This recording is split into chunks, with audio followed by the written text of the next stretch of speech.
If you really want to podcast with me, let me see what you got for me. Put all your hands where my eyes can see. Straight Up Wildin' is the place to be. The franchise. That's right. I'm your host, Daniel Ehrenberg.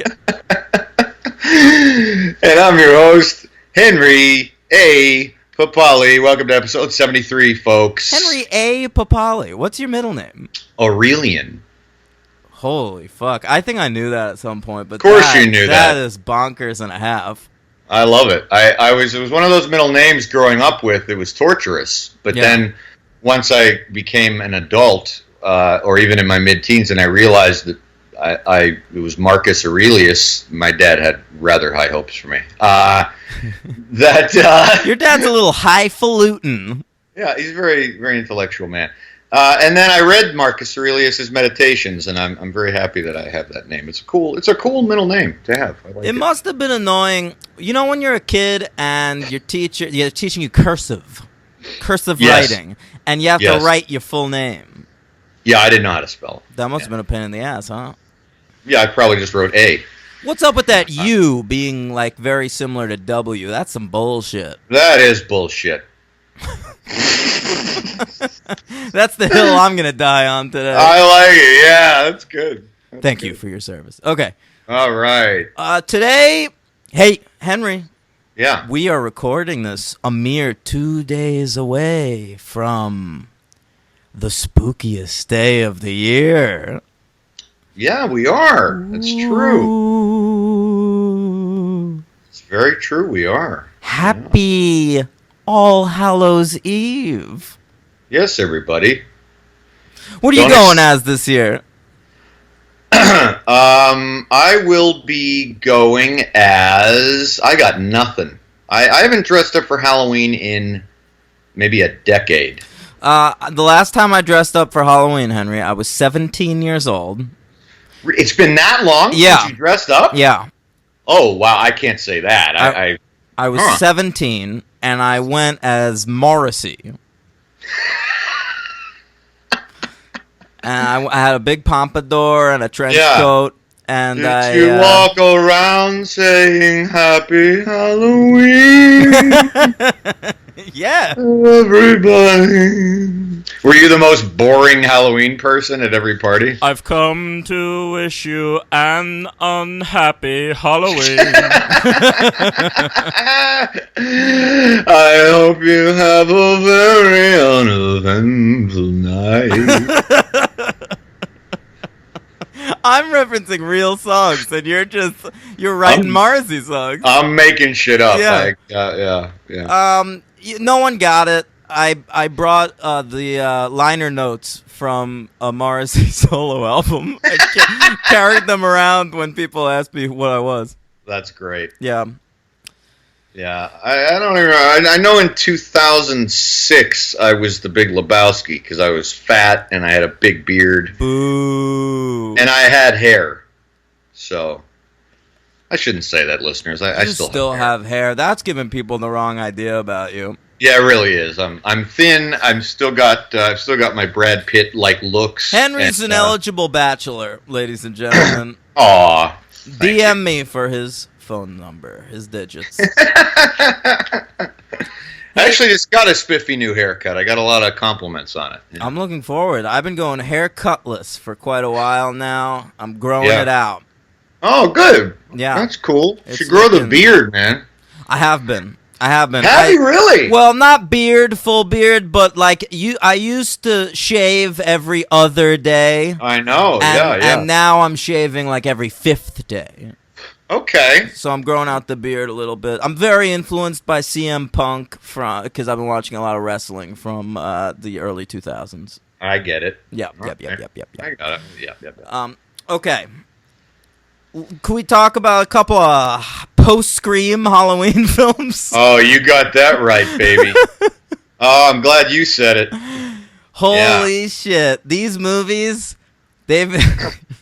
It's crazy. I mean, Scream... It's crazy. Listen, don't shoot the messenger that is Scream. You know what? I'm not. And I had to, well, we'll get into it, but, right off the bat, I had to write down, and I was thinking, the influence of Scream was just gigantic. It was a total game changer, and I guess I It was didn't really widespread. realize that. Yeah, I didn't really realize that. You Yeah. watch slasher movies from the 90s. They're all like Curse of Michael Myers or Jason Goes to Hell. They were floundering. And then Scream taught you a new way to do a slasher movie. And so every slasher movie was self-referential, and every slasher movie had, you know, the cast of any show on the WB.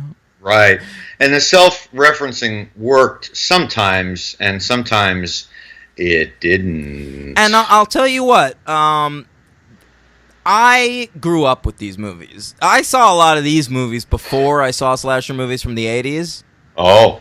And so, like, I can fuck with an urban legend. I can fuck with an I Still Know What You Did Last Summer. Right. Of, you know, a Valentine, these shitty slasher movies from that time. That, you know, I was into that stuff.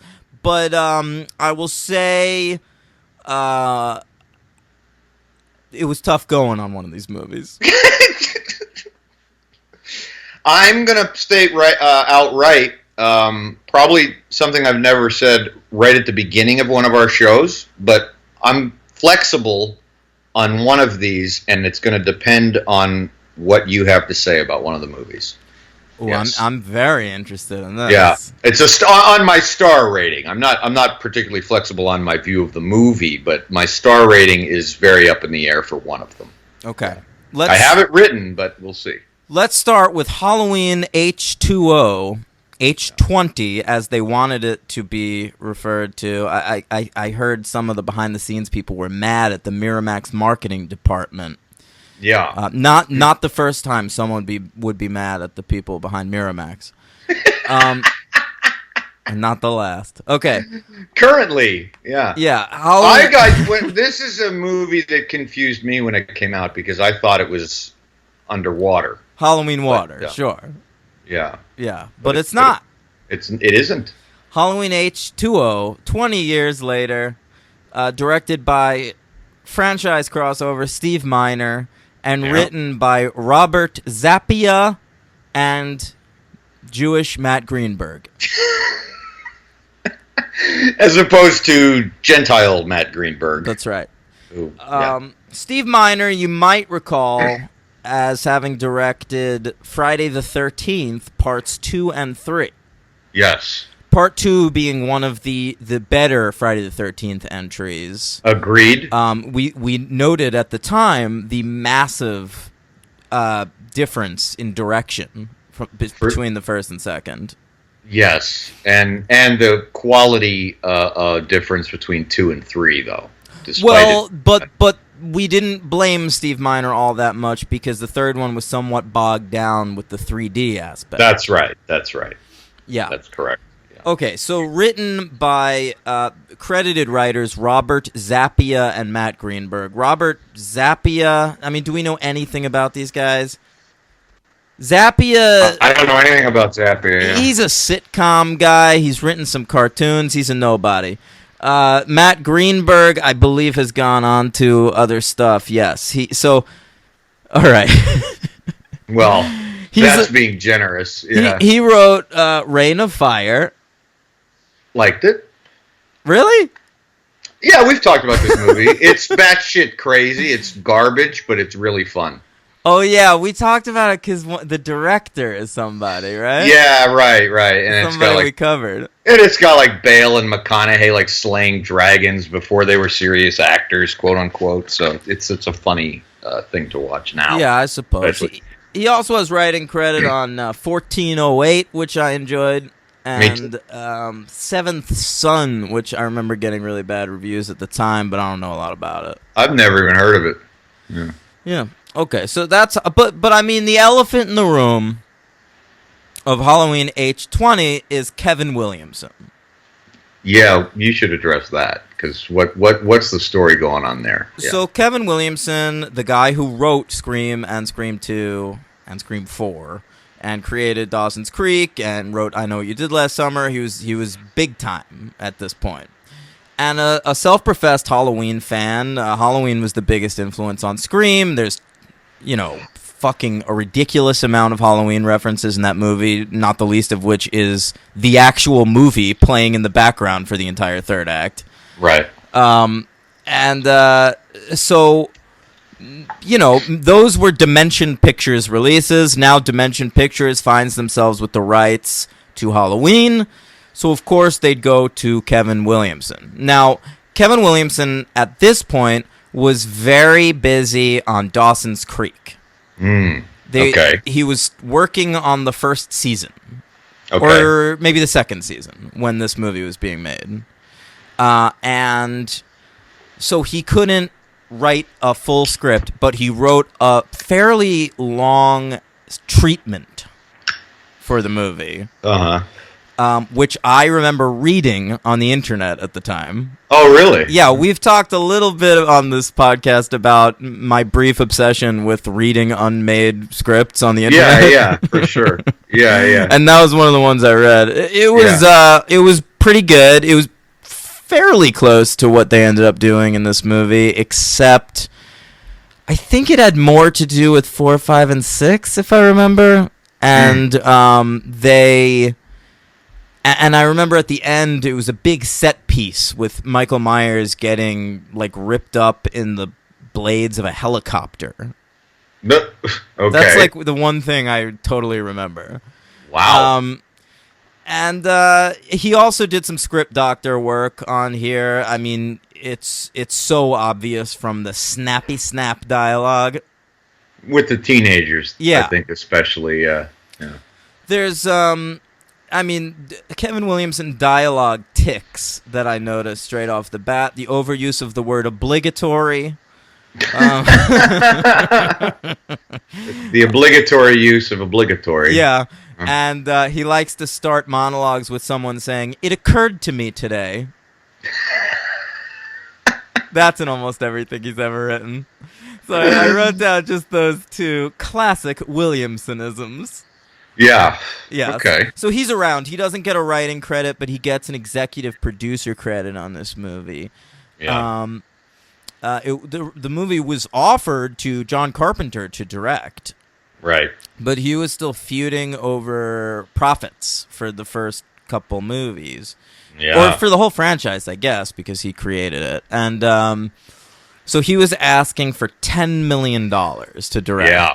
And Mustafa Akkad was like, fuck no. Yeah, God, this Mustafa Akkad fella. Yeah. Really? Well, they did pay Jamie Lee to come back. Yeah. I don't know what she got, but yeah. She probably got some money for this thing. Sure. Because I don't think she was all that keen to come back to this franchise. Probably not. No, Yeah. and she was doing well at the time, man. She'd gotten Golden Globe nominated for True Lies, as I recall. Oh, okay. Oh, yeah. What else was she doing? Fierce Creatures? Was she in that? Yeah. Yeah. Okay, good call. Because I was thinking True Lies was 4 years before this, but whatever. That's still in She was working. Well, Right, Virus, that shitty movie. Virus. Wow. Yeah, that was around this time. Okay. So Halloween H20 comes out August 5th, 1998. See what they did there? I do. That was they were trying to get it at least within the 4-week window of the 4th of July. So yeah. Why the 4th of July? People go to the movies a lot that weekend, so they figured they could cash in on the summer thing, but pushed it back so Pi could get a bigger release. Sure, understandable. Ultimately, it's a good decision to release in August. And honestly, this was around the time they started doing that. I think this was a little bit of a breakthrough for the studios, realizing people want to see horror movies in August. They release all the big budget action movies in May, June, and July, and then people are worn out by the time August comes, so they release smaller movies, rom-coms, and horror movies. And they still do that today. That's so funny to me. Yeah. I don't know if it's just me, but I don't give a shit when a movie comes out. Like, do you? As a moviegoer? I know you don't go anymore, but when you did go, did you care? Like, no, but I do pay attention to patterns, and this is what happens. I know what you people do, expect. Yeah. Mm-hmm. I don't know. I mean, look at September this year. You had It, right, and Happy Death Day. These horror movies are overperforming. Jigsaw. Yeah, that did not perform though. No, I saw that. Yeah. Oh well. When are we going to cover Saw, Henry? Some year we'll get to it. Yeah. I've only ever seen the first one and oddly the third one. So, really? Yeah. I don't know why, but I think I've seen most of them. That's crazy. I think because they're at one point they were all on demand on like Stars or HBO, and I just got curious. You're a Carrie Elwes completist? Yeah, right. Now I remember a funny fact about this. When we used to work at the store, longtime friend and 3-time guest Aaron Farinelli once was so bored that he read the plots on Wikipedia to every single Saw movie. And I just remember coming up to him, was like, "What are you so intently reading, Aaron?" He's like, "Oh, I'm just going through, I'm taking every day, I'm reading through the plots of all the Saw movies." I'll never be that bored. That place could be pretty boring. I can kind of relate to it.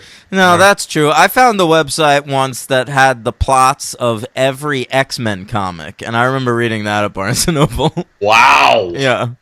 Every X-Men Yeah, it was like, here's what happened in this issue. My Yeah. God. That's a lot more comprehensive. Okay. Henry, budget of $17 million on Halloween H20, by far the biggest. Probably because they had to pay Jamie Lee and stuff. Probably. Box office of $85 million. This did well. This was a hit. Yeah. A return to form for the franchise. Sat at number 41 at the box office for 1998 between two movies I saw in theaters. Ooh. Small Soldiers. Oh, Lord. Okay. I was a big Phil Hartman fan. Well, you were 12. Yeah. And a big Phil Hartman fan. Yeah. And What Dreams May Come. I saw that in theaters. Yeah. I don't have an excuse. That's garbage. That. Yes, it is. Yep. In high school, a former guest Nathaniel Safran and I mapped out a porno parody of that movie called Wet Dreams May Come. Yeah, I'm sure that would have been more entertaining. Yeah. Yeah. All right. 98 list. You want to do that? Absolutely. All right. We've done these lists. Let's knock these out real fast. Knock them out. All right. Well, it puts H2O in context of what came out the same year, so it's always helpful. H2O's not on my list. Is it on yours? No, it is not. Okay. No.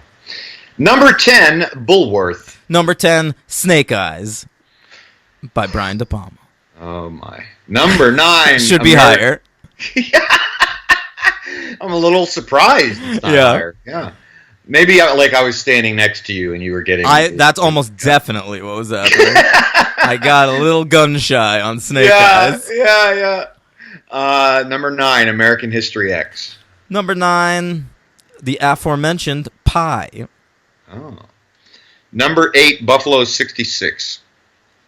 Ooh, Vincent Gallo. That's got to be a sexual harassment allegation that's going to come out soon, right? I would think so. Yeah.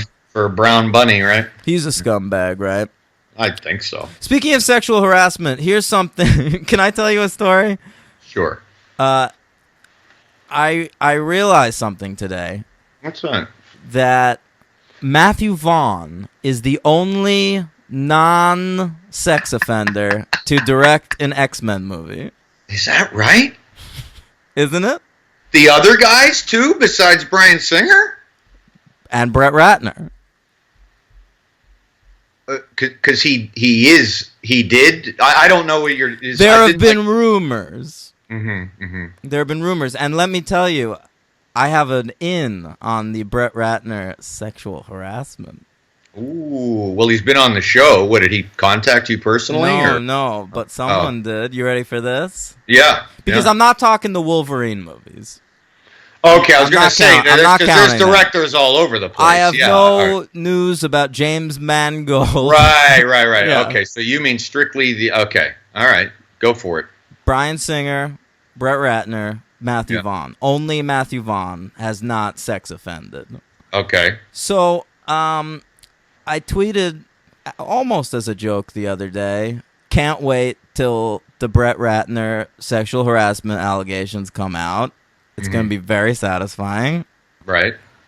And I get a DM, Henry, from a writer for one of the biggest newspapers in the country. Are you fucking serious? I'm dead serious. I don't want to say what newspaper because I don't want to like blow their cover or whatever. I understand. Okay. So she DMs me. Yeah. On Twitter and says, "Hi Daniel, I saw your tweet." And she gives me her phone number and says, "I'm actually working on a piece about this. If you have any information, please call me." Oh my god. Oh my god, dude. Ratner! Wow. Did I get loud when I said Ratner? No. Okay, I think you pulled back. Good. Wow, skibbity bop. Yeah, I don't know, man. Whoa. That serves him right for leaving us a 1-star review on iTunes. Yeah, I agree with that. Yeah. Boy, look at that. Yeah. Look at that. Interesting. All right, so what was your number 8? Buffalo 66? Yeah. Okay. Yeah. Mine is Steven Soderbergh's Out of Sight. All right. My number 7 is Rounders. Mine is The Truman Show. My number 6 is Out of Sight. Mine is American History X.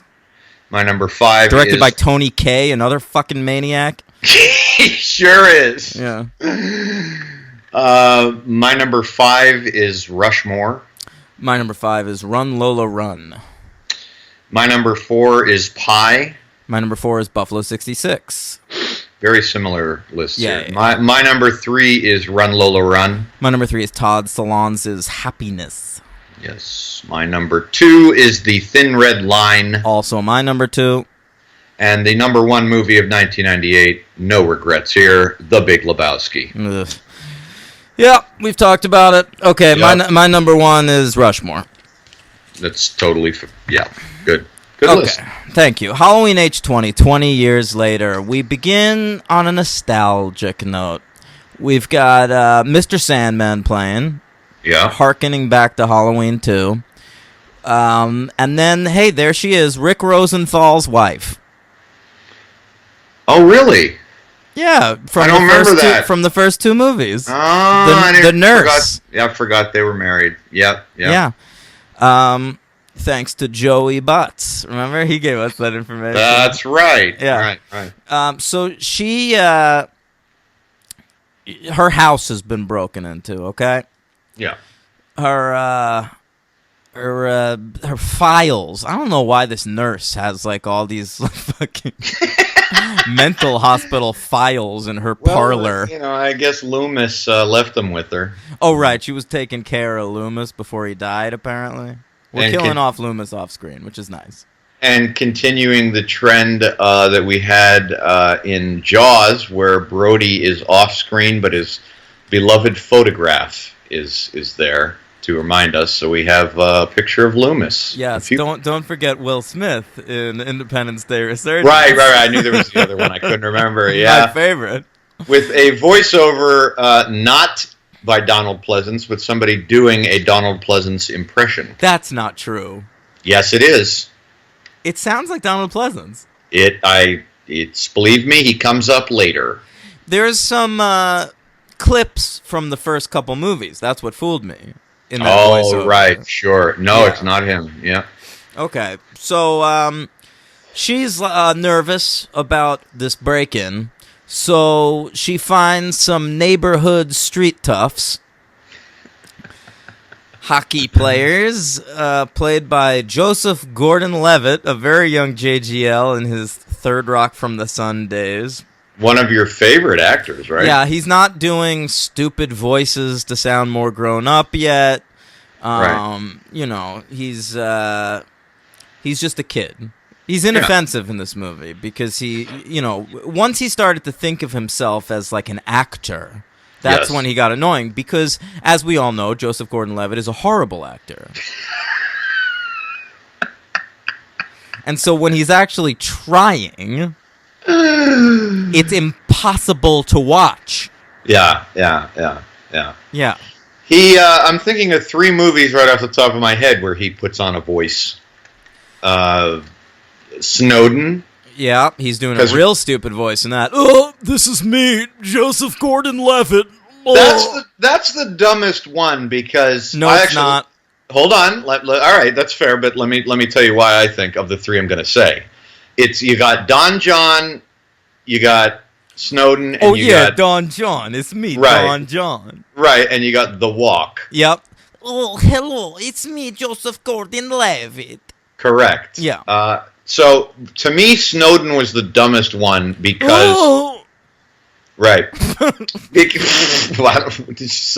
drop something on your foot? Or? No, that's my Snowden impression. Oh, okay, yeah. Because Don John, at least he's trying to do whatever a Goomba, so he makes an excuse for that, right? It's just me, hit record Joe. Right, exactly. And then, he's trying to do the French thing for The Walk, but Snowden was hilarious to me because nobody fucking cares what Snowden actually sounds like. I mean, what are we... What? But listen, he gave them the juice. If you cast Joseph Gordon-Levitt in your movie, you're asking for a dumb voice. Yeah, it's very true. How's this, Oliver? Does this sound good? Oliver, do you want me to do this the whole movie? Oliver? Oh, am I supposed to be Oliver Stone? Oliver! Yeah, JGL, just do it like that. Oliver, do you think we're being too hard on Harvey? Well, there's probably a conspiracy behind that. No. Oliver said we're being too hard on Harvey. He did? Yeah, he did? Yeah. Oh, God. Yeah. I know Woody did, which is just... Woody later retracted. Oliver has yet to. Oh, he retracted? Yes, yeah. That was probably a wise move. Yeah. I didn't know that Oliver Stone did it. Yeah. I like that I initially did my Oliver Stone impression as kind of a 30s gangster and then refreshed it, hit the refresh button, and I think I got something a little closer to what he actually sounds like. Yeah. I think nobody cares. Yeah. I care. That was fun for me. Okay. Anyway, they check. It's Joseph Gordon-Levitt and friend. He's like a guy I've seen and stuff, but whatever. Right. And they check out this lady's house, and they get killed by Michael Myers. Yeah. And I wish we would have. He gets an ice skate through the face. I wish we would have seen that happen. Ice skate through the face? Yeah, it would have been a great, what do you call those, GIFs? One of those two. Yeah, you don't know either, so that's good. No. Let's call it a GIF, just because I like, the hard G is funny. It's a Joseph Gordon-Levitt GIF with an ice skate through the face. That'd be pretty funny. But it doesn't exist, because it's off screen. Oh, someone please make it exist in real life. So he's dispatched with for the rest of the movie because it's post Scream. Now we have to kill a major actor in the first 15 minutes of every horror movie. Is he considered a major actor at that point? No, but I think I saw this movie in theaters, and You knew who he was. I definitely was like, "Hey, the kid from Third Rock from the Sun." Oh, okay, all right. Yeah, Tommy. That was his character's name. Yeah. So she gets murdered. It's a murder fest, and he steals Loomis's files, and then we get a big old opening credit sequence with like an orchestral version of the Halloween theme, and this Loomis voiceover. Right. Yeah. Right. And my favorite credit, What's that? something I'll forever be thankful to this movie for, introducing Josh Hartnett. Oh, right, sure. The great Josh Hartnett. Yeah, the great Josh Hartnett. What's your beef? Haven't we talked about this already? I don't know. Yeah, we have. I don't know. He's just like a big clunky fool. He's not very good in this movie. I will say, I go back and watch the movies I liked from this year, the teen movies, and some people hold up better than others. Mm-hmm. Like, I can still get down with an early Ryan Phillippe. Well, yeah, he's a better actor. He's a better actor. Yeah. Josh Hartnett, he doesn't do it for me in this movie. I still like him in The Faculty. See, I don't. When I think of The Faculty, I don't even fucking remember that he's in it. He's in it. Yeah, he's the guy. He's the cool guy. He's like the Judd Nelson in that movie. Oh, all right. Yeah. I don't remember that. I always just equated him. I said this before. Just kind of like a Chris Klein, like a nothing. I totally disagree with that. I think Chris Klein is way more of a blank slate. Josh Hartnett's got stuff going on. Okay. Yeah. All right. Yeah. All right. So we then catch up with Laurie Strode. She is now known as Carrie Tate. And she is running a private school out in, where are we, California? I believe so, yes. Yes, California, yep. She's got a son. Jamie Lloyd doesn't exist anymore. We're only paying attention to the first two movies in the continuity. So we haven't seen Michael in 20 years. That's right. She's got this son, Josh Hartnett. Right. And she's bone zoning with Adam Arkin. And also, I noted that your theory about what happened to Laurie Strode, you know, how she just probably ruined her life and got turned into hooked up with the wrong type of crowd. It turned out to be true because there's that brief exchange that her and her son have about how his dad is like a no good heroin addict and a junkie and an absentee father. Yeah, so I had latent memories of this film. Yeah, well, I don't know, but whatever. I was like, Dan called it. She did fall in with the wrong crowd. Yeah. But now she's dating very straight arrow Adam Arkin. The great Adam Arkin. Yeah. Would we say that? I think we would as a director. As a director? He's an okay actor. He's a very good television director. Oh, okay. I'm looking at his, thing. Lots of episodes of Justified. Including, I believe, the finale. Okay. Yeah. He's good. He's good, that Adam Arkin. He's got a little bit of a speech impediment, which bothers me sometimes. got a minor lisp going on. A sibilant S. He's directed a couple episodes of Fargo as well. There you go, man. He's good. All right. And we know a mutual friend of ours, Henry, dated Adam Arkin's daughter for a while when he moved to California. Oh, I think I know what you're talking about. Yeah, yes. yeah. Okay, right. A large-haired friend of ours. Yes, I recall that. And so I like him. So we've got a nice little cast in here. Who else is in here? Janet Leigh, Jamie Lee Curtis's mom. Yep. Hanging out as her secretary or something. Yeah. And they're really leaning into that. Yeah, her place in horror history. It's true. The last time we see her, she's standing in front of the car from Psycho. With the music from Psycho. The Bernard Herrmann score pops up for a second. Yep. I could have gone without it. It was probably the best part of the movie. We have a young Michelle Williams. Oh, well, yeah, the teens. Okay, so the one thing I like about this movie, it's a group of teens. Let's get back to some teens. I'm into it. Right. So you got Michelle Williams, Academy Award nominee. Like 5-time Academy Award nominee, Michelle Williams. I mean, she got this gig through Kevin Williamson, of course. Okay, that makes sense. Because she was in The Creek. Right. You got Hartnett. You've got Jodie Lynn O'Keefe, who was very hot at the time. Yeah, I didn't know who that was. I knew her because I was in high school at this point.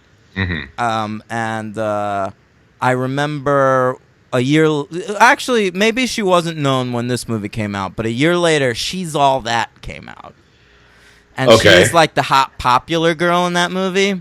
I see And that. I remember a lot of dudes in my class were heavy into Jodie Lynn O'Keefe. There were some Jodie Lynn O'Keefe pictures in some lockers. I'm just saying. Really? Yeah. Okay. All right. Meanwhile, I was like the nerdy guy, so I was like, no, Rachel Lee Cook. I liked her. Yeah. Whatever happened to her? I don't know. It's like Lily Sobieski. Where the fuck did she go? Yeah, it's true. I don't know. Yeah. Yeah. So Jodie Lynn O'Keefe, and who's this fourth guy? I don't really know him. Me neither. All right, whatever. He's kind of funny though. He's a little bit shrimpy. It's odd that he's dating Jodie Lynn O'Keefe. You know, I have to say I like that. That was a nice touch because in real life choice. it probably wouldn't occur.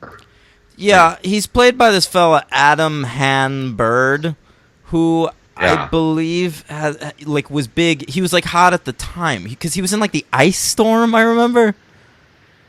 Oh, really? Yeah, Oh. and I think he's Little Man Tate.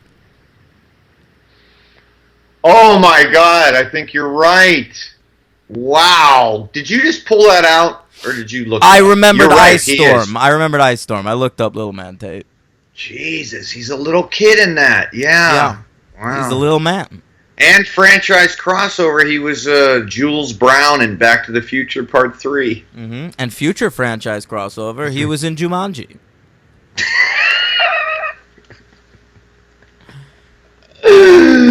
Yeah. Uh-huh. Have you heard about the new Jumanji? Yeah, The Rock, right? Yeah. Oh, yeah. Yeah. We'll be covering it.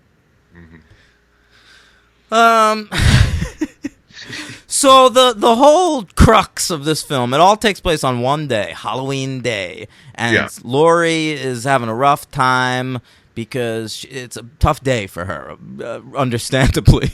She almost got murdered on that day by her brother.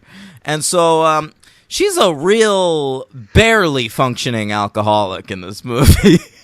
Yeah, it's true. I mean, there is not a shot of Jamie Lee Curtis in this movie where she isn't drinking. You think it was in her contract? Well, she did have alcohol problems, right? Jamie Lee Curtis? I believe so. Yeah, oh, I didn't know that. Yeah, she's good now, but I think for many years she struggled with substance abuse and alcohol abuse. Interesting. Yeah. Yeah, but she's always got a glass of wine or a glass of gin. There's that scene where she orders her next glass of wine when she's still got a full glass of wine at the table. Yep. Yep, I've done that. Yep. And me too. Yeah, I think I've done it with you. Yeah. The cottage. Yes, another carafe, please. Oh. Yeah. We're not done this one yet, but we only have 20 minutes. All right. Yeah. Joke doesn't. All right. Yes. So the son, played by Josh Hartnett, is trying to get Jamie Lee to allow him to go to Yosemite on a class trip. Yes. But then Jodie Lynn O'Keefe and Little Man Tate decide, let's all stay behind, and it'll be one of these Halloween type parties. We'll drink and bone. Right. So that's exactly what they do. Hartnett stays behind. His lady is Michelle Williams, and he tells his mom he's going to Yosemite. Right, and the only other person in on this is LL Cool J. Oh, of course, LL Cool J. Can I get a little LL Cool J, please? Doing it well. I represent Queens. She was raised out in Brooklyn. Nice. How's that? I got a line. Can I do a line? Please. Mama said knock you out. I'm gonna knock you out. Mama said knock you out. I've got another one. I got one too, so go ahead. Let's do it at the same time. It's going to be the same thing. I don't know. 1, 2, 3, go. Deepest, bluest, my heart is like a Nope. Okay, what's yours? I'm going back to Cali. Oh, good one. Cali. I'm going back to Cali. Join me. No, I don't think so. Oh, you couldn't join me on I that? couldn't join you. I didn't remember. That was pre-you, probably. No, I remember it. I remember when that was a hit. That's the LL Cool J that I know. I was fond of LL Cool J. He's fondly remembered among my family, Henry, because we were on a long car ride once, and we were playing a game. It was my parents and me and my sister, and you had to give the initials of a celebrity, Okay. and then everyone had to guess who you were thinking of. And you said LLCJ? That's right. Good one, because everyone's probably not thinking of like somebody like that. No, they got it immediately. I was just really? I was just in a shitty mood. I didn't want to play, and it was my turn, and I gave them an easy one. LLCJ. Okay, now that you're saying it like that, I'm thinking like if you're in the movie mode, you're not going to think someone has those type of initials, but yeah, I guess that's pretty obvious. Yeah, okay. yeah. Ladies love Cool James. So he plays the what is he? The security guard of this institution. Ronnie Jones. Okay. So he's also a very good writer. Well, yeah, he's always hanging out in the security cubicle, and he is writing an erotica novel. Yeah.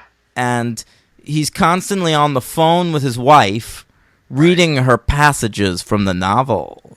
Yeah. And there's some sexy passages about large melon breasts and what have you. Yeah. Yeah.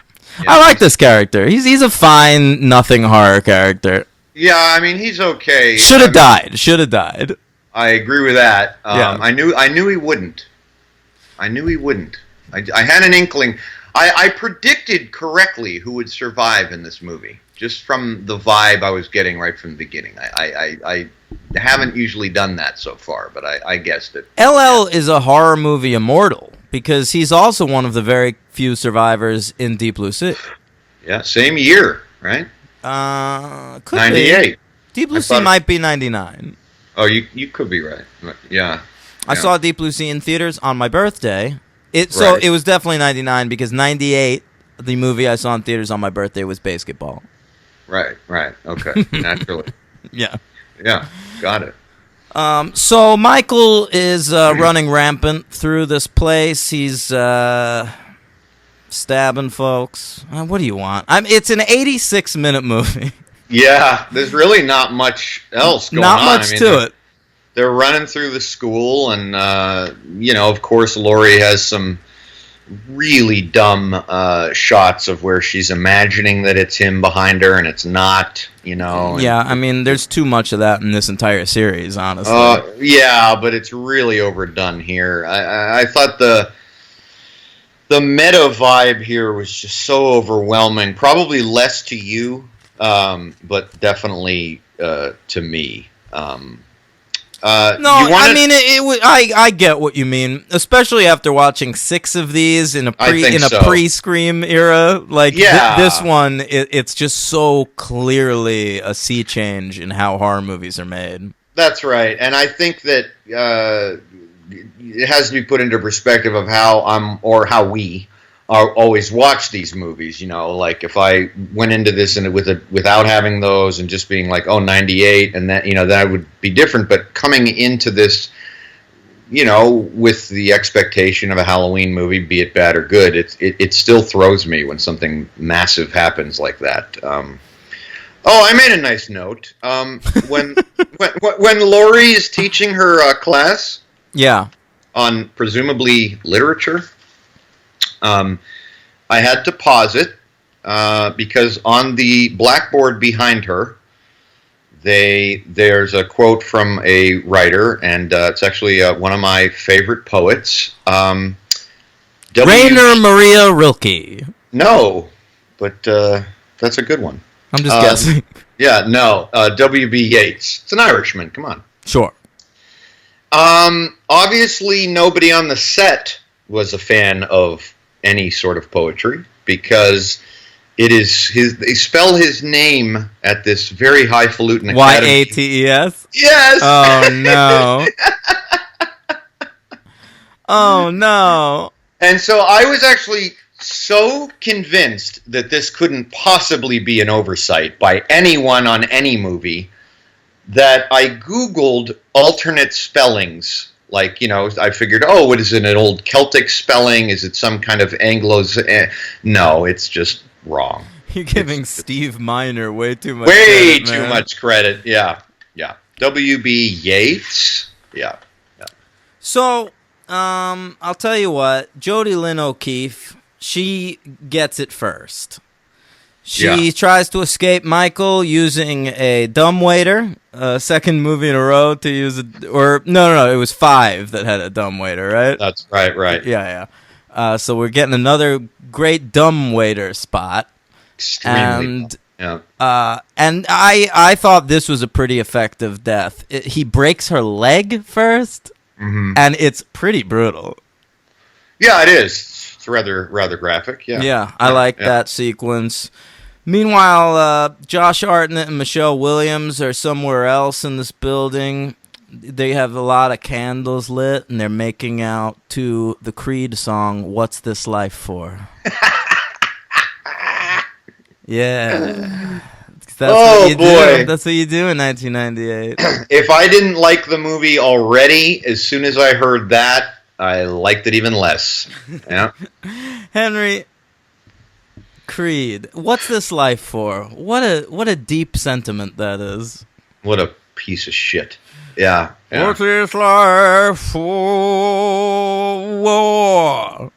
And I'm here, open heart. Oh, God. The Stapster. We already talked about Creed when we did Scream 3, remember? Yep. Yes, I do. Yep.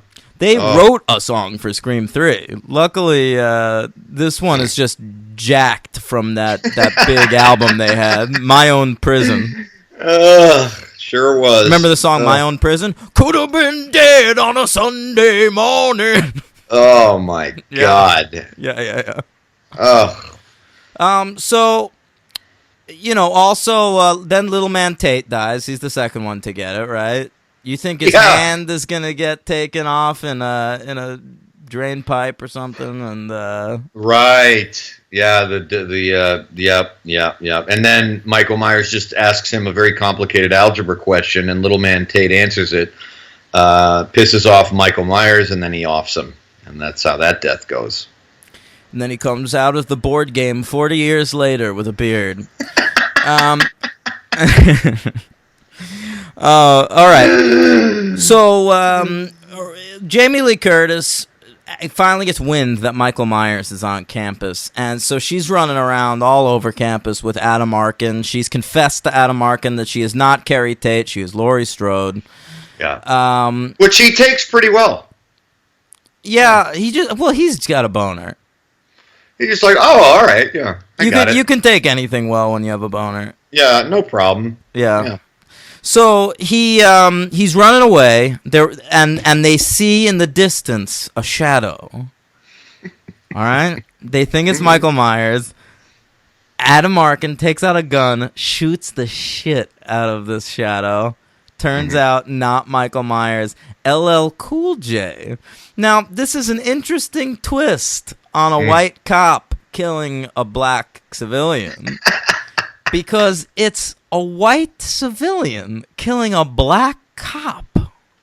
Interesting. I don't know what to think of that. I didn't think anything of it. Wow. That's a real Blue Lives Matter situation. Yeah, I guess so, huh? Yeah, I think so. Even if you're a black cop, you can't escape a cop shooting situation.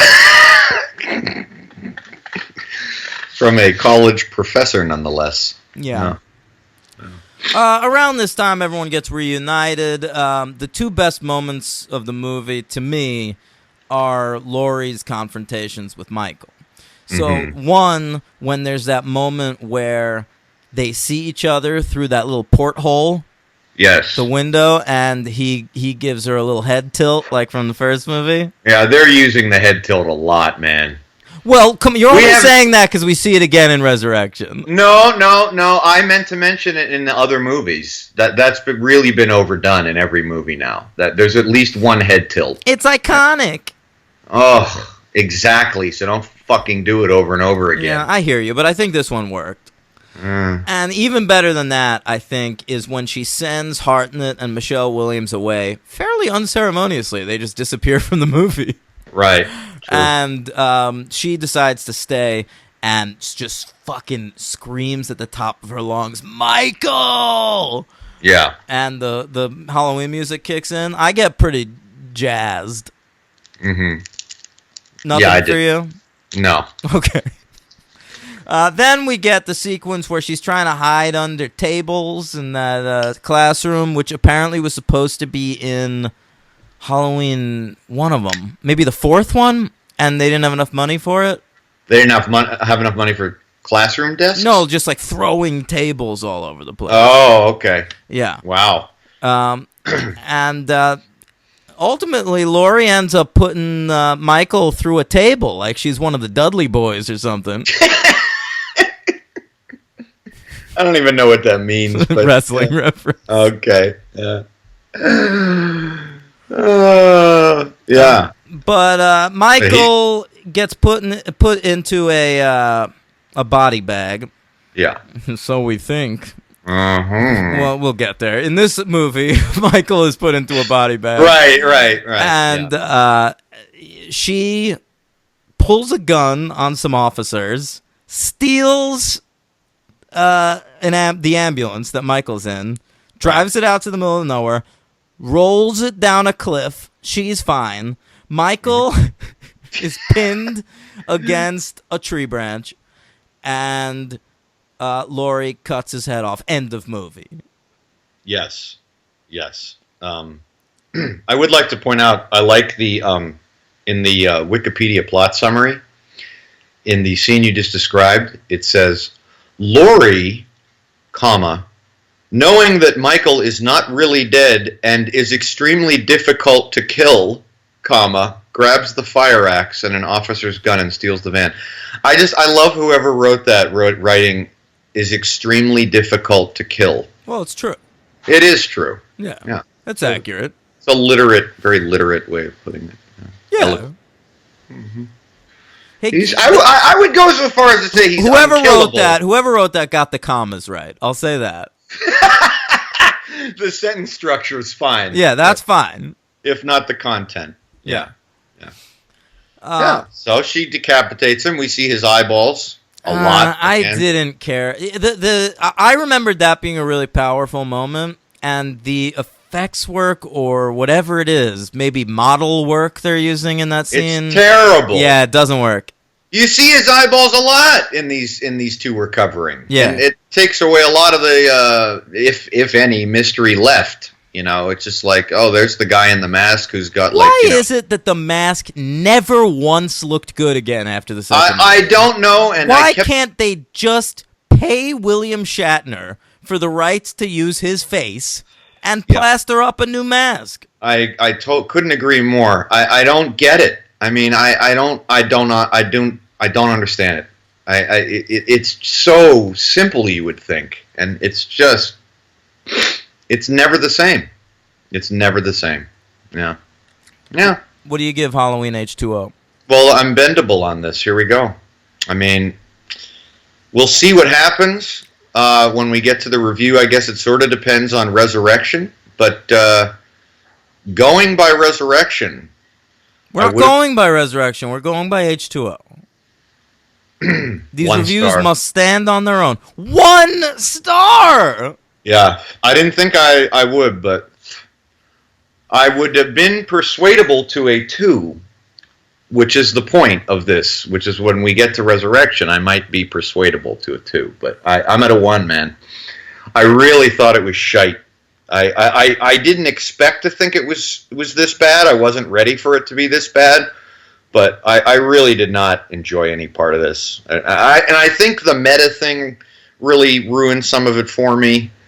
And it just fails. I think it's a failure. Yeah. I will say I went into this excited to rewatch this movie. I watched it a lot as a kid. Yeah. Can I guess your star rating? Yeah, sure. All right. I think that despite all of your caveats, you're going to give it a 2. I'm going to give it a 3, my friend. Are you really? Yeah. And because I remembered this being like a 4. Oh my. Because okay. I like legit loved this movie growing up. I watched it a lot. Sure. And it's not that good. But I still found it entertaining, and it's nice to have Jamie Lee Curtis back. She's my MVP. She's given it her all. She's mine too. Yeah, the movie looks pretty good. Yeah, it doesn't look bad. And I like the cast for the most part. It's nice to have Michelle Williams around. It's fun seeing her. It's got that snappy Williamson dialogue. Adam Arkin's pretty pleasant. LL Cool J made me laugh like maybe twice. Didn't make me laugh, yeah. Okay. Yeah. My LVP was originally going to be the music. Your LVP? Yeah, because John Ottman wrote it, and... I have a bone to pick with the music. Sure. Well, let me finish. Go ahead. It was John Ottman who wrote the original score, who we already mentioned. He's a frequent collaborator of Bryan Singer. You mean child molester Bryan Singer? Yes. But then I read, and also it's actually in the credits, that they basically had Marco Beltrami, who we've covered before, come in and rewrite everything. No, he didn't. No, it's worse than that. Let's hear. And I'm a big Scream head. Yes. They didn't, yes. They didn't have Marco Beltrami write shit. They just used the music from Scream 1 and Scream 2. That's right. In all of the action sequences, all the chase scenes, anytime Michael's following somebody, that's all just music from Scream and Scream 2. That is just... And the worst offender is the finale of the movie. Because surely that's a big moment. Fucking Laurie lopping Michael's head off. Yeah, of course. That's a huge moment for this franchise. And we're just using music from Scream 2. I don't know what we're doing. Yeah. Well, then I'm glad I picked that as my LVP. Yeah. Because it's even worse than I thought it was. Yeah. Yeah, you know what? That's my LVP, too. Because that's just laziness beyond anything you can even imagine. Yeah, and honestly, the John Ottman music isn't bad that we hear. And we know that he can compose. I mean, his Usual Suspects score is fantastic. He's never topped it, but it's one of the great scores. Yep. And, come on. Yeah. I do have a superhero count. Okay, let me think. There's 3. Michelle Williams got to be a superhero at some point. No.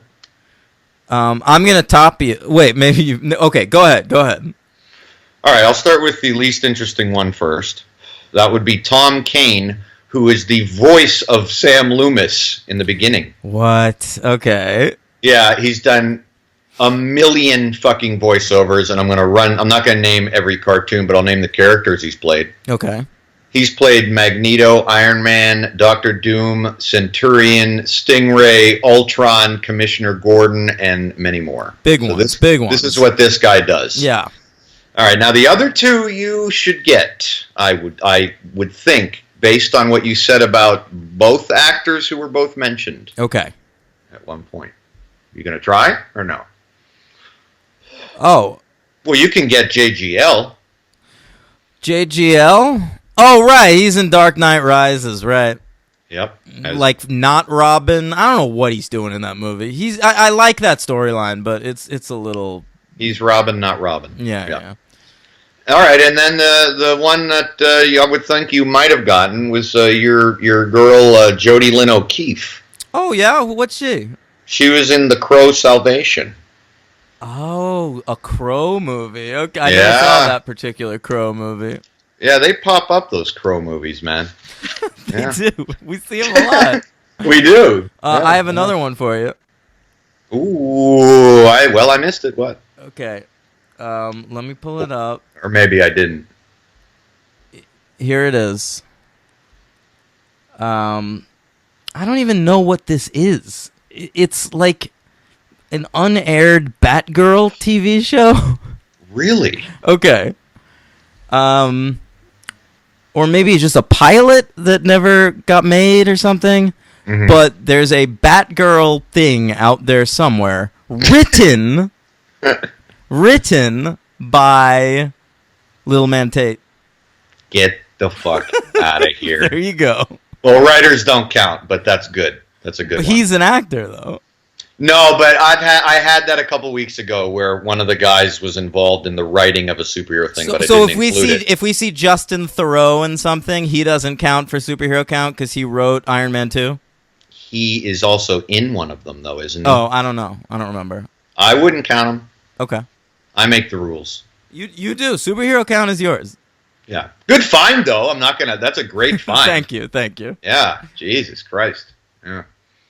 All right. All right. Well, that's Halloween Resurrection. 1 star for me. No, that's Halloween H2O. That's Halloween H2O. 1 star for me. Who did you say your MVP is? Is it Jamie Lee? Yeah. Okay. For sure. Yeah, definitely. 4 years later, don't ask me why it's 4 years. That takes way too long. You got a hit here. Get one out. It's true. It's like the opposite of what they did when Halloween 4 did well. Like, it was less than a year wait. Like, put this thing out. Yep. We get Halloween Resurrection, directed by Rick Rosenthal, the first returning director to the franchise. It's true. Who, the director of Halloween 2. Apparently, before they went to Rosenthal, they offered it to Whitney Rancic, and then they became uncomfortable because that was whoever that is, woman.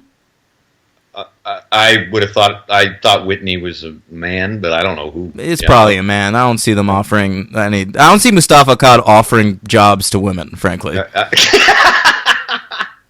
Yeah, you're probably right. Yeah, so it was offered to Whitney Rancic and also Dwight H. Little, the director of Halloween 4. Yeah. And turned down. So we get Rick Rosenthal and new writers Larry Brand and Sean Hood. I don't know who these jokers are. Let me look. Larry Brand looks like nothing. All right. And same with Sean Hood. That's not true. Look, he's got some credits. He wrote a Crow movie. Oh, geez, you're right. Look at that. I've never even heard of that. How many Crow movies are there? There are 4. God. The Crow Salvation has Kirsten Dunst and apparently Jodie Lynn O'Keefe. And The Crow Wicked Prayer is the one I've always wanted to see with David Boreanaz. Oh, right. Okay. Yeah. So this guy's written some stuff. A franchise crossover. He wrote Cube 2 Hypercube. A series Nathaniel would like to come on. I remember that. Every time I see Cube come up, I always think of him now. Yeah. He also wrote that Conan the Barbarian from a few years ago with that scummy guy from Game of Thrones. Aquaman? Yeah, Aquaman. Okay. And whatever. He wrote a Hercules movie, but it's not the one with The Rock, so I don't care. Right. Yeah. Okay. Okay. Halloween Resurrection. Released July 12th, 2002. See what they did there? Yes, they were trying to release it within 9 days of my birthday. Oh, they released this just for you, and you didn't even see it. I didn't. I will tell you that going into this, I had a different type of experience because H2O, upon watching it, I had definitely seen great chunks of that movie. So some of it was familiar to me. This one, I never saw. And so when I saw that Rick Rosenthal was back, I got my hopes up. Oh, that was a bad idea. Yeah, got my hopes up. No, I knew this would be bad. I didn't watch Halloween Resurrection as much as I watched H20 because when it first came out, I was mad at it for killing off Jamie Lee Curtis. And, I was a real fanboy nerd about that. So, Sure. so I think I only saw this movie. This must have been the third or fourth time, which is still kind of a lot for me, but Okay. not as much as some of these movies. We have a new rapper. Let's wait till we get to the cast. Okay. Okay. Oh yeah, go ahead with the stats and all that. A budget of $13 million, a box office of $37.6 million, which places it at number 84 at the box office between two movies I saw in theaters that year. Queen of the Damned with Aaliyah. Right. Back when she still had a head. And Second time for that joke. Yeah, I know. Yeah, Second Timers Club. I wanted to encore it. You wanted to resurrect the joke. Good one, yeah. Yeah. And 1 hour photo. I saw that. Yeah. Remember when everyone thought Michael Romanek was going to be like the next Spike Jonze? Yeah, that didn't happen. That didn't pan out. No, it didn't, but I like that movie. Yeah, me too. Yeah. It's not on my top 10, but... This was supposed to come out in 2001, I think, but it got pushed back a year. So it is a 2002 movie. What's your 2002 list, real quick? Number 10, by one of our favorite directors, Red Dragon. I can't believe you have that on your list. I love that movie. Fuck that guy. Love that movie. Yeah, sure, fuck that guy, but I love that movie. Number 10, Spider-Man. A film that is not as good as Spider-Man Homecoming. Disagree. Just saw Spider-Man Homecoming this week, gang. Loved every second of it. Yeah, folks, it's true. He did. I don't think I ever gave my opinion of that one on air. Maybe I was waiting for our Spider-Man coverage, but... Oh, yeah. We'll get there. Yeah. I would love to do the Spider-Man movies. There's a lot of fucking weird ones. Yeah, it would be. They would be fun. Spider-Man, I think, is the only major superhero franchise where there's a movie I totally skipped. Really? Yeah. What did you skip? Never bothered to see The Amazing Spider-Man 2. Oh, fascinating. Mm-hmm. I saw the first and the second one in theaters. I saw the first one in theaters. I was pretty drunk, though. So even that one, I was like a little tired, and I think I was sleepy. Okay. Yeah. That ain't going to help. No. Yeah. Well, Spider-Man's my number 9 movie of that year. Okay, mine's The Rules of Attraction. Okay. Good movie. Didn't see it until you gave me my Boxo VHS. Right. Number 8, Panic Room. My number 8 is Bowling for Columbine by Michael Moore. Big failure. Sad. My number 7 is directed by George Clooney, whose new movie I will not be seeing. I'm going to see it. I have no desire. Listen, everyone hates it. It tanked at the box office. I want to see it. I didn't care months ago when it's got a Coen Brothers writing credit. I know. I just... Enough already with the goofiness. I'm not interested. I'm down. Confessions of a Dangerous Mind. I have Vladislav Schwilman's The Pianist. Number... As if that's... I think that's Roman Polanski, but yeah. Okay. Another fucking monster. No, it's getting harder and harder to do these. God, who's left? All right, I don't think this guy's been accused of anything.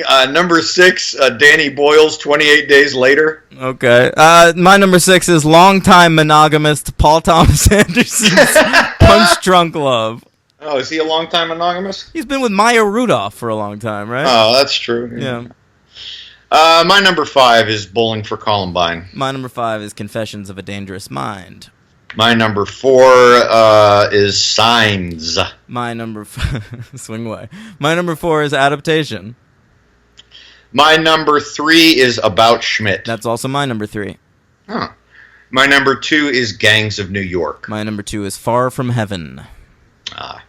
And my number 1 movie of 2002, I believe we share it, is 25th Hour. We do. Far From Heaven, that title, for some reason, there's a kids movie from the 90s called Far From Home, The Adventures of Yellow Dog. Sure. And yeah. every time I read that Todd Haynes movie title, I think of that. Like Far From Heaven, The Adventures of Yellow Dog. Are they similar in content? Very.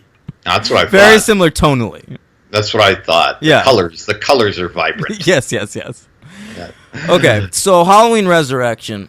Straight off the bat, we get the opening credit, a Miramax release. So be careful, ladies.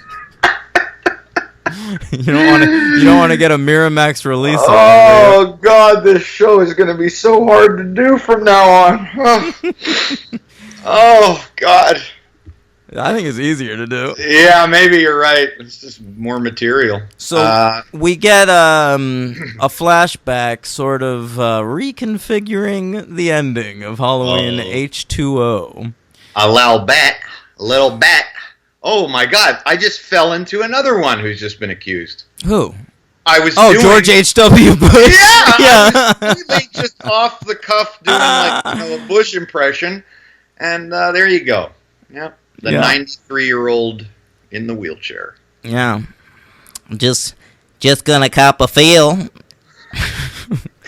read my lips. Show me your tits. Wouldn't be prudent at this juncture. 1,000 points of light in the breasts. Okay. All right, Barb. Michael, it turns out he killed a paramedic and dressed as the paramedic. Oh, smart. And so Lori, when she lopped off his head at the end of the movie, she didn't kill Michael. She killed a paramedic. Yeah. That's really stupid. Which, easily explained. Explains why that paramedic was so upset about being put in the body bag and trying to struggle to get out because, he didn't understand what was going on. And they also explain why he didn't say anything, because apparently Michael slit his larynx. vocal, yeah, larynx. Larynx, Sorry. yeah. I always say that word wrong. Larynx. Yeah, I always say larynx. Yeah. I believe that's an animal in sub-Saharan Africa. There's a WWE announcer, one of the best announcers of all time, Jim Ross, and he always pronounces that word larynx. And I'm like, no one can tell this guy that it's larynx in the 30 years he's been doing this. Well, you should tweet him. Nah, he's retired now. It doesn't matter. I'm watching old shows. All right.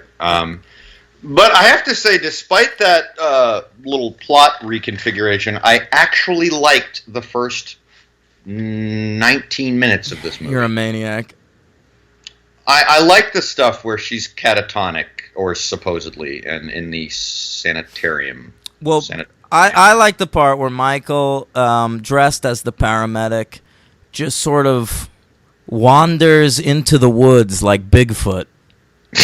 He lives the rest of his years in the woods as Yeti. Yeah, very good point. I wondered that when they showed him doing that.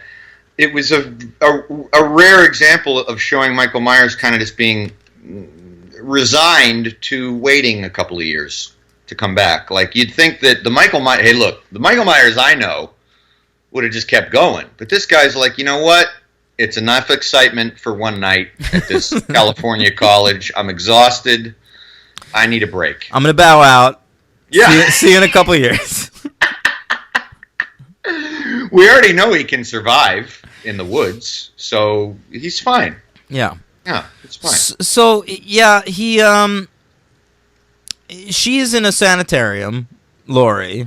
She's grown her hair out long. Yeah.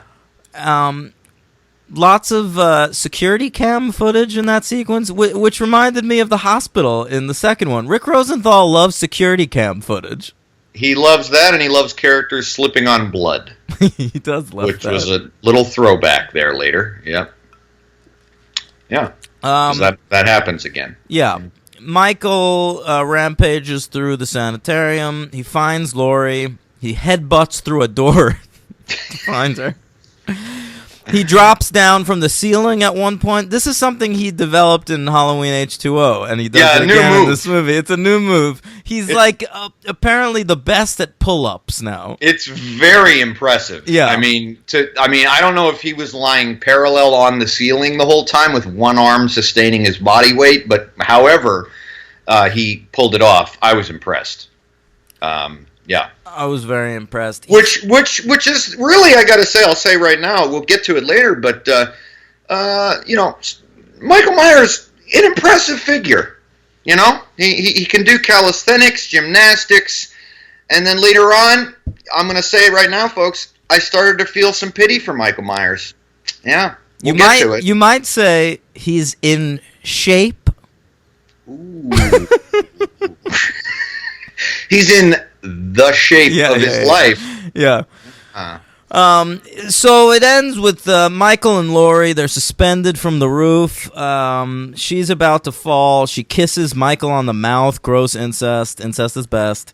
And she says, "See you in hell," and then fades into the mist like she's Giselle from Fast and Furious 6. Not before she falls for his little, pity plight there, where he's pretending that he's having some sort of sonic attack on his ears, and she walks up to him and feels pity, and then wants to make sure it's him, so decides to pull the mask off. Yeah, it's basically what he does in the fucking 7th one. Oh, is that what he does too? Kind of, but pity pull. Yeah, but she falls for it in this one. Okay, yeah, sure. And it's because that mask makes him look more childlike. You gotta remember, this is like a grizzled, 50-year-old that's been living in the woods. Right. Yeah. So there's some pity going on, yeah. So then we cut to some kids, some wacky teens, and they just got cast in a reality show that is going to be, quote, bigger than the Osbournes. Oh, wow. Was that a sign of the times? Holy shit. So this is there's a lot of early reality TV references in this movie. So yeah. I was loving it. That took me back. Yeah. I mean, when they said that, I was like, oh, yeah, I used to watch that when it was airing. Me too. Yeah. One guy's a dick at one point, and someone tells him, "You're this close to getting voted off the island." Yeah, I knew you were digging that line. Survivor reference. For more on Daniel Ehrenberg on Survivor, check out his podcast, Surviving Survivor. Yeah, definitely, folks. Yeah, definitely. It's on iTunes. Yeah, And we also get these two nerds that are hanging out in a Yahoo chat room. And one of them's conversing with the final girl from this movie. So let's go through the cast. There's the people that are running the reality show. Yes. And that is our new rapper that you were going to set up earlier. Mm-hmm. Busta Rhymes. Yes. Busta Rhymes. Okay, now... okay, go ahead. I was going to say one thing about him. What do you got? Well... I have only, I believe, seen him in a few movies. One movie is one of my favorite movies, Narc, and he is very good in that movie. Is he? Yes. In this movie, he was a step close to insufferable. Because he's asked to do comedy. Honestly, the only other thing I've seen... I think I saw Narc. Yeah, I did, but I don't remember him in it. But the one thing I remember him being in was an episode of Master of None as himself. How is he in that? He's very good. I'm looking at him right now. I've actually seen him in two other. I've seen him in Shaft and in Finding Forrester, but I don't remember him in either of those. Me neither. But he's a lead in this movie. That's right. And he's asked to do a lot of comedy. He's yucking it up all over this thing. And listen, I like Busta Rhymes as a rapper. Mm-hmm. He's great. He's got some great horror connections. That fantastic song "Gimme Some More," where he raps over the Psycho score. Okay. I have an honest question for you. Mm-hmm. Is Busta Rhymes in Halloween Resurrection the worst performance we've seen in any movie on the franchise?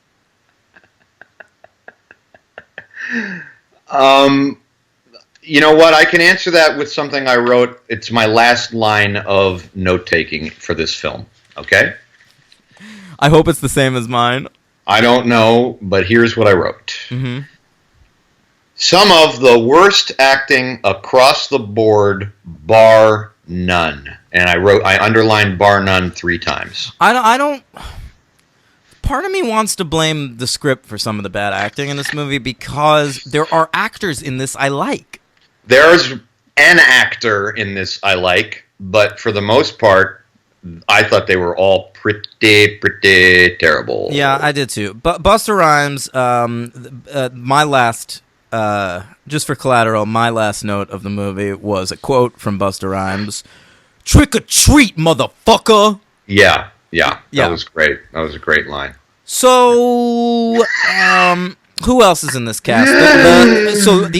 Busta Rhymes' sidekick is the great Tyra Banks.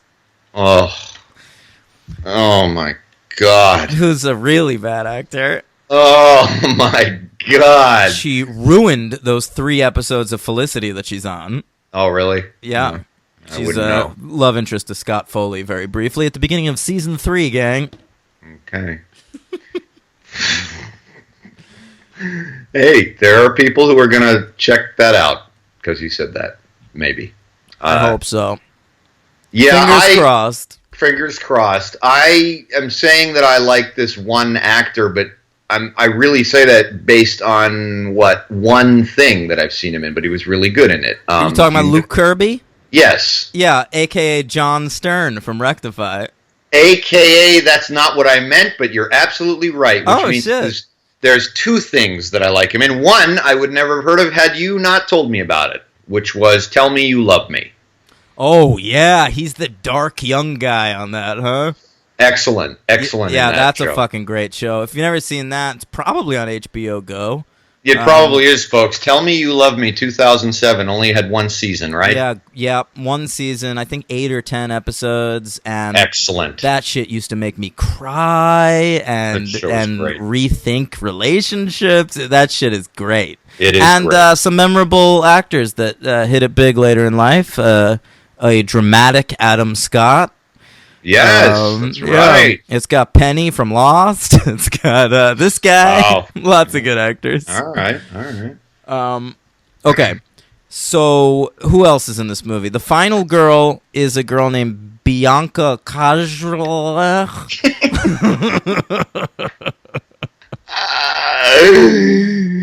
Kajlich. Yeah, she's done some stuff. I always remember her as being that weird movie star that Dawson dated in the last season of Dawson's Creek. Uh-huh. Thank you. I apparently. What? No, go ahead.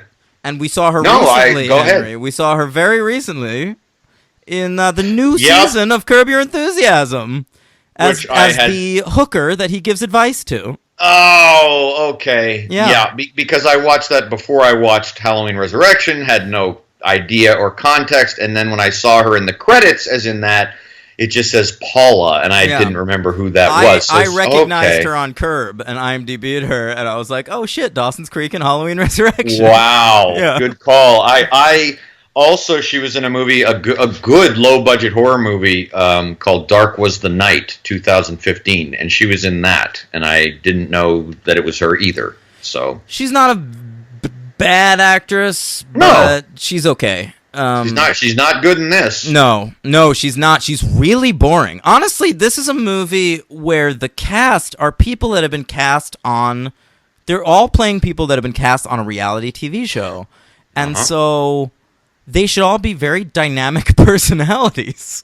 Yeah. And this Bianca Kajrlech is super boring. I think the best actor in the movie is a fellow named Brad Lorre. Michael Myers? Yeah. You think Michael Myers is good in this movie? He's the best. No, but that's the best performance. No, I mean, listen, it's full of horrible performances, but there are some good actors in the movie. I've always been a fan of Katie Sackhoff. Yeah, again, who has the indignity of having her last name spelled wrong in the credits of this movie. Oh, really? Yes. Oh, that sucks. Yeah, she's Starbuck, the aka the best character on Battlestar Galactica. Okay. There's also Daisy McCracken, who's the redhead, the intellectual redhead in the movie. Yeah. Of course, you'll remember her as the girl who kills her dad that molested her with her telekinetic powers in season 2 of Angel. That's where I knew her from. Yeah. Bethany Chalk, right? Right, Bethany She's Chalk. being recruited by Wolfram Hart. Right. Yeah. Totally with you there. Yeah. Mm-hmm. There's Sean Patrick Thomas, who's I imagine his character trait in this movie is black guy. You'll remember him as the dude, as the musician that was having an affair with Selma Blair in Cruel Intentions. I do not. Yep. And finally, Thomas Ian Nicholas. I knew him from something. Now, he's weird in this movie because he's playing like the Lothario, like the guy who's trying to get his dick wet the entire movie. Right. But like he's real bad. It doesn't work because everything I've ever seen him in, he plays like the nice guy. American Pie, right? Yeah, he's in the American Pies. That's what I know him from. That's it. Yeah. But he's also the Rookie of the Year. Yeah, I didn't see that. Yeah. But he's he's the titular Rookie of the Year. No, I get it, but I didn't. I missed that. Roll call. Yeah. All right. Yeah. Who else you got? That might be it. That's about it. Yeah. Still, it's a big cast of teens, and I recognized every single one. Yeah, Yep. Right. Yeah, and then one we didn't mention was Luke Kirby, who we said was in Rectify and shit. Right. Who's great. Yep. Though not in this movie. Like No. everybody. That's true. So the reality show is they're going to spend one night in the Michael Myers home. Right. And Busta Rhymes is going to film it. And there's like booby traps and stuff that's going to scare them. And you could watch this on the internet. Like it's the Big Brother live feeds or something. Right, and it's the internet, the show is called Dangertainment. Oh, yeah. That's true. It is called Dangertainment. This is Dangertainment, man. Motherfucker! A lot of motherfuckers flying around this movie. There sure are. Yeah. So, I mean, it's... first of all, so... everyone's holding a camera in this movie. Yeah, right. A shitty little handheld camera. Head-held camera. Yeah, and we're constantly cutting away to the handheld camera footage, which looks like garbage. If I was watching this shit on the internet, it would be interminable. I agree. It made the, cinematography and Blair Witch Project look like a fucking Malick movie or something. I mean, it's pretty bad. It's awful. And it's all we're seeing. Every time we cut away to it, I'm like, just show me a fucking movie. I'm not watching something on my QuickTime player right now. Yeah. This isn't on my real player, motherfucker. I'm not picking my skin. Yeah. Oh. Lordy. I feel like I'm watching this movie after installing an AOL CD that I picked up at my local Blockbuster. And the whole time you're just still trying to figure out if you have the right connection. Yeah. Every time I pause this movie, I've got to go. Yeah, it is rough going. When you watch Halloween Resurrection, little known fact, you can't use your phone because they're on the same modem. And during the point where we find out that Busta Rhymes has indeed booby-trapped the house and done these things, it shows how disconnected I became from the film. When I did start to feel sorry for Michael Myers, because not only did he have to tolerate a barrage of insults from virtually every character. Because they think he's Busta Rhymes. Well, that, and then when Busta Rhymes is screaming at him, say what you want about Michael Myers, doesn't swear, not a profane man. It's true, and this was a thing that was happening around this time. I remember them. There's a sequence in Freddy versus Jason where this one girl is like yelling at Freddy, and she calls him a faggot. Really? Yeah. Oh boy. Yeah. Hey, you with your faggy sweater and your small pecker, come over here. My goodness. Yeah. You know what? I mean, it should be noted that what you're saying is that's awful. I am being sardonic, but I was leading to, and I want to continue with what you said because I want to hear more. But I was going to say, I was feeling sorry for him too because they're desecrating his house. Really, I mean, Michael Myers' house is just being completely desecrated. Is nothing sacred? He's a murderer. Yeah, but they're still. You know what? It was a joke I was trying to do. You were supposed to go along with it, but it didn't work. Oh, so, I'm sorry. That's okay. It's all right. I have a joke. You can not go along with this if you want. Okay. Henry, Michael, if he wants to get these people out of his house, he could have used the tried and true method that always works. What's that, Dan? Get your ass away from there! I would really like to have not been on board with that joke, but I have to be. Okay. Yeah, that's true. It works. We're frequently cutting away to a Halloween party that's happening elsewhere. Yes. And there's some kids there, and they're watching the webcam, and they call the cops. Two of them, the two main kids that we're following, are dressed as John Travolta and Samuel L. Jackson from Pulp Fiction. Yeah. This being a Miramax release and all. Is that... There you go. Yeah. There you go. Mm-hmm. Mm-hmm. And they start to get the sense that something's going wrong when Katie Sackhoff gets killed. She gets decapitated with like one knife swing. And I'm like, what is her neck made of butter? What's going on? Yeah, but we don't know if, Myers might have invested at this point in some Ginsu knives. Oh, he can cut a shoe in half. Exactly. Yeah. I mean, we know he doesn't sleep, so he's probably up late watching infomercials. He probably ordered a set of Ginsu knives. Well, he should have been taking that time to invest in karate lessons, because he's no match for Busta Rhymes' kung fu.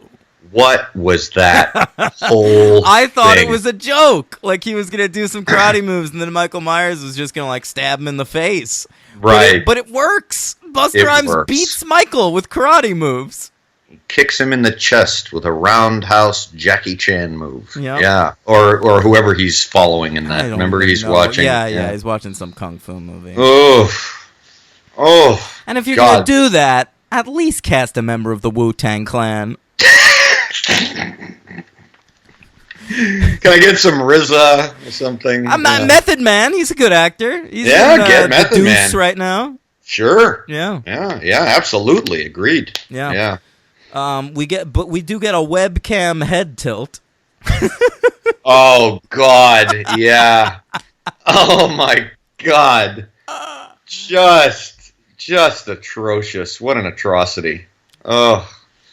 Yeah. Yeah. You got anything else to talk about with this one? Not really. I mean, this was so There's a sex scene. There's boobs in this movie. I will say that. Halloween doesn't have a lot of boobs. No, it's certainly not on par with Friday the 13th. No, I feel like after the second one, you never really see boobs again until this one. Yeah, I think you're kind of right. So, we get that girl who got molested by her dad on Angel. We see her boobs. She has the sex scene with John Stern from Rectify. Right. Yeah, I mean, this was so bad that it was making me think H20 was better. Well, that's the thing. H20 outclasses the fuck out of this movie. Okay, so that's what was going to end up leading me to maybe bump up H20 to 2. But if we're doing it like you said and on its own merits, I'm sticking with a 1. But after I watch you could certainly rank it higher. I mean, it'll be ranked higher. Yes. Well, you're right. There you go. That's my solution right there. Yeah. I mean, to me, right now, having not yet watched the Rob Zombie movies, it's a real photo finish between 5 and Resurrection for worst Halloween. Agreed. And I gotta say right now, Halloween. I love Halloween. I love Halloween 2. I have a lot of affection for some of these other movies. As a franchise, this is fucking boring. Yeah, it's not that good. I mean, I'm not. When I'm watching it, I'm more bored than when I think about it. Yeah, me too. It's been fun to do the episodes, but sitting through these fucking movies has been tough. Yeah. I just want to watch Friday the 13th Part 4. Yeah, they're just not as zany. They don't have the zaniness of the incredibly bad. But it's not even true. Like, 8 is zany. There's early 2000s reality TV shit. Busta Rhymes is doing karate, but it just sucks. No, well, right. I mean zany like in fucking outer space and shit. That's what I mean by zany. And Jason on top of, in the Bowery decapitating a guy's head with a punch or however he did that, or how did he kill that guy? I don't remember. Jason Takes Manhattan. Doesn't he kill a guy with acid in that movie? He's a little more inventive than Michael Myers. That's true. Yeah. It's always a kitchen knife with this guy. Always comes back to it. Yeah. Get out of the kitchen. Kill someone with like a backhoe or something. That's what I want to see. Michael down on the farm. See what he does there. Well, I don't know what we're going to be in for with Mr. Zombie. But well, I saw the first one in theaters, the first zombie movie. That's next week. Oh, let's rate this movie. 1 star. Agreed. MVP. Well, mine's going to be Jamie Lee Curtis because I really liked her in the opening. That was the only performance that I could see. So, who's the MVP?